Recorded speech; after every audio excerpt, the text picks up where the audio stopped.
Hi guys, it's Luke here for SimBoxx. We're down at Bolton ahead of Lyndon Arthur's world title fight, and it's funny who you bump into, James Moorcroft. James, thanks for speaking to SimBoxx. Thank you so How's much, things? mate. No, it's really good. You know, after the last fight, I've had a good rest, and we're looking at our options now going forward. Been back in training, full camp probably for like 2 weeks now, but I'm feeling good. You know, on the night, come up against a phenomenal lad in Ethan James. He got everything right. I think it's probably the best fight of his to date. You know, but these things happen in boxing, and I believe this is what makes you. And a skilled sailor never sailed something like that on smooth seas. Something like that. I read it the other day and I thought, sounds a bit like me, that. Nah, you know, touching on the Ethan James fight, of course, it didn't go your way. Yes, mate. It was a valiant effort. Don't get me wrong. It was a competitive fight. Do you sit and watch that back? Do you watch it once? Do you watch it multiple times? I'll be honest to you, mate, because it was on TNT, I've not actually seen it back yet. There's not been no pushed out there just yet, but I'm looking forward to watching it back. You know, I'm my own worst critic.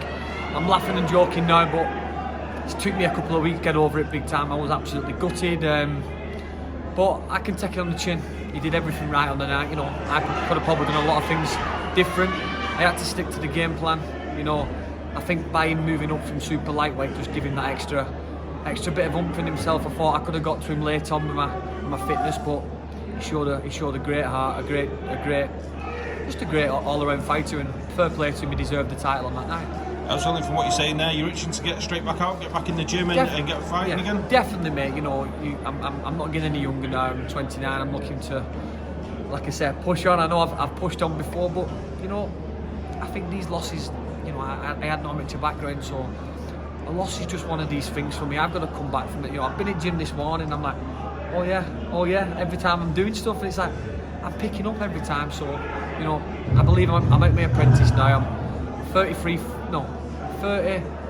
fights in my whole career, unlicensed and pro. So I know Ethan James had like 150 amateur fights. So I'm just ready now, mate. I'm happy, and I'm still loving the game. It's good to hear, and of course we're at the Bolton Stadium. Yes. Last time we was here, we spoke to you, he was victorious with that stunning knockout of Nathan Bennett. So happy memories of being in this venue. Yeah. Well, I don't know how the board work here. I'm hoping here's something back, but whether I'm still mandatory for that, I don't know, because I went for the European, but we'll see. We'll see. But yeah, I've fought here probably 8-9 times, and when it was on the show, Lyndon was supposed to fight for his world title on the same show, so I can't wait to see Lyndon victorious tonight, and I'm really looking forward to Mason Cartwright and Samuel Antwerp, because I think that's going to be a really good fight. I've always watched Antwerp being at welterweight, but moving up now to super, I think he looks the part, and it's going to be a great fight, that, you know. Looking forward to it. And speaking of fights coming up tomorrow night, Liam Smith, Chris Eubank 2, the rematch. Yeah. Repeat or revenge, James? I think repeat 100%. You know, I'm beefy all the way. Liam Smith all the way. He's a top bloke. I've done quite a few rounds with him, not for this camp, but just in the past, and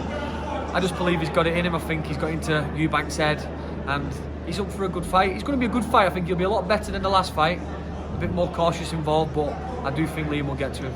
You know, with Chris Eubank, we've seen that he's linked up with Brian McIntyre, Ballmack, Terence Crawford's trainer. 4.5 weeks now. We've seen firsthand the relationship you've got with Andy Crawler.